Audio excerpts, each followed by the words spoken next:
안녕하세요, 겸즈입니다. 오늘은 미국 대선 전의 동맹이던 앨런 머스크와 트럼프가 대선 이후에 갑자기 서로 앙수게 되었는지 그 점을 제가 전해드릴게요. 자, 그럼 시작해볼까요? 앨런 머스크와 도널드 트럼프의 싸움은 표면적으로는 한 줄 기사처럼 법안을 두고 갈등이라는 식으로 요약될 수 있지만 그 속을 들여다보면 마치 미국 정치판의 새로운 드라마 시즌 1이 막 개봉한 듯한 느낌을 줍니다. 트럼프는 오랜 지지층의 환호를 등에 업고 One Big Beautiful Bill Act라는 초대형 법안을 밀어붙였죠. 일종의 트럼프식 재정 부스터라 할 수 있겠죠. 감세, 재정 지출 확대, 노후 인프라 보수 등 달콤한 구호를 내걸었지만 그 안에는 친환경차 보조금을 축소하고 석유, 가스 산업을 살리겠다는 항목이 숨겨져 있었습니다. 일부 머스크는 딱 한마디로 정리했죠. 이건 미래가 아니라 과거다. 머스크는 곧바로 테슬라와 스페이스X 그리고 자신이 키워온 수많은 기술 벤처들의 기반을 뒤흔들 조항을 정조준하며 공개적으로 비난했고 그 수위는 매우 거칠었습니다. 역겹다, 괴물 같은 법안이다라는 표현가를 써가며 트럼프를 정면으로 겨냥했죠. 사실상 나한테 총 겨눴냐? 나도 내 머리를 조준하겠다 수준이었습니다. 트럼프 역시 순순히 물러설 리가 없겠죠. 머스크의 이런 반발을 보며 곧바로 머스크는 배우 망덕하다라는 프레임을 걸었습니다. 왜냐하면 테슬라가 성장할 때 일부 연방 보조금 혜택을 받았던 전력이 있었기 때문이죠. 여기에다 추방을 검토할 수도 있다는 강경 발언까지 던지면서 트럼프 특유의 공포정치 스타일을 과시했습니다. 또 스페이스X의 군사위성 발사 계약이나 테슬라의 탄소 배출 인증 과정에 대한 감사를 강화하겠다는 카드로 흘리면서 머스크의 기업 기반을 뒤흔드는 압박을 시작했습니다. 머스크는 여기서 멈추지 않았습니다. 자신도 미국 정치판에서 무력하지 않다는 것을 증명하듯 아메리카 파리라는 제3당 청당을 선언했죠. 이건 정말 트럼프에게는 치명타가 될 수 있는 수입니다. 왜냐하면 트럼프가 재선 전략을 수행하면서 가장 무서워하는 게 바로 공화당 내부 분열이었기 때문이죠. 머스크가 당을 만들고 막대한 자금을 투입해서 공화당 내 반 트럼프 세력을 규합한다면 트럼프가 가는 길 자체가 흔들릴 수 있죠. 트럼프는 화가 머리 끝까지 쏟았죠. 언론을 통해서 머스크를 사기꾼, 천재 코스프레라고 몰아붙이며 머스크의 개인적 약점까지 파고드는 발언을 연일 쏟아냈습니다. 머스크 역시 SNS에서 맞불을 놓았죠.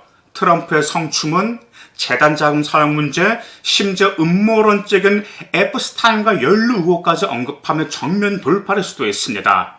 다만 그중 일부는 증거 부족으로 삭제했고 언론에서도 검증되지 않은 주장이라는 평가를 받았습니다.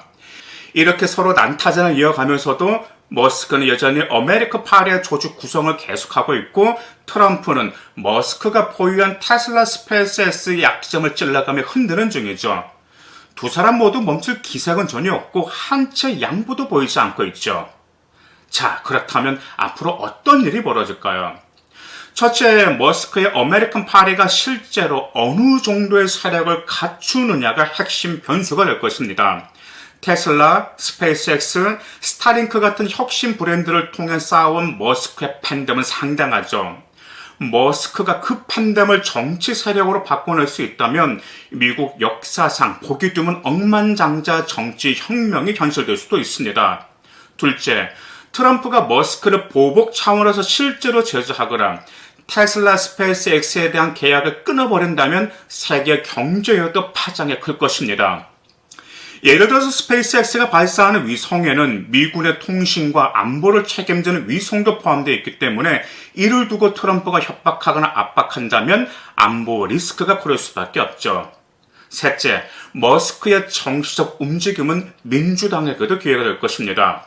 공화당이 분열하면 민주당은 어부지리로 중도 표심을 흡수할 수 있고 머스크가 추진하는 친환경 정책과도 일정 부분 연대할 가능성이 있죠. 머스크가 민주당과 연합 전선을 깔지 아니면 독자 노선을 갈지에 따라 미국의 양당 체제 자체가 붕괴될지 모른다는 전망도 나옵니다. 네 번째로 2026년 중간 선거를 앞두고 머스크가 공화당 의원들 개별적으로 선거 자금을 지원하면서 영향력을 행사한다면 공화당 내에서 친 트럼프 진영과 친 머스크 진영으로 완전히 쪼개질 수도 있습니다. 이렇게 되면 사실상 머스크 대 트럼프의 내전이 공화당 안에서 벌어지게 되고 미국 정치권은 대혼돈의 소용돌이에 빠질 것이죠. 또한 머스크 개인의 이미지 문제도 변수입니다. 지금까지 그는 천재 혁신가, 세계를 바꾸는 기업가라는 상징으로 소비되었는데 이번 싸움에서 정치꾼이라는 이미지로 더 쓰이면 큰 리스크를 떠안을 수 있죠. 기술과 미래 산업의 대표 주자라는 긍정적 상징성에 희석될 수 있기 때문이죠. 반면 트럼프 역시 머스크를 지나치기로 적으로 돌리면 친기업 표심과 혁신 산업 표심을 놓칠 수 있어 곤란해집니다. 한편으로 이 싸움의 전 세계에도 흘러가 파급력은 작지 않습니다. 테슬라의 주가, 스페이스X의 위성 사업, 미국의 에너지 정책, 심지어 나토와의 방위 협력까지도 연관이 되어 있습니다. 트럼프가 재선되어 보조금을 축소하고 석유가스 산업을 키우면 전 세계의 탄소 중립 목표에도 타격을 줄 것입니다. 머스크는 이를 막겠다는 명분으로 더 강하게 움직일 가능성이 높죠. 요약하자면 두 사람의 전쟁은 지금껏 본 적 없는 정치, 경제, 기술, 환경, 안보까지 얽힌 복합전입니다. 머스크는 자신의 기술 제국을, 트럼프는 자신의 정치 제국을 걸고 맞붙었고 서로가 서로에게 가장 큰 위협이 된 상황이죠.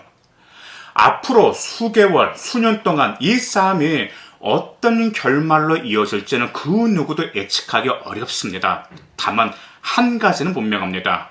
미국을 그리고 세계에 큰 관심을 끄는 초대형 드라마의 막이 올랐다는 것이죠. 감사합니다.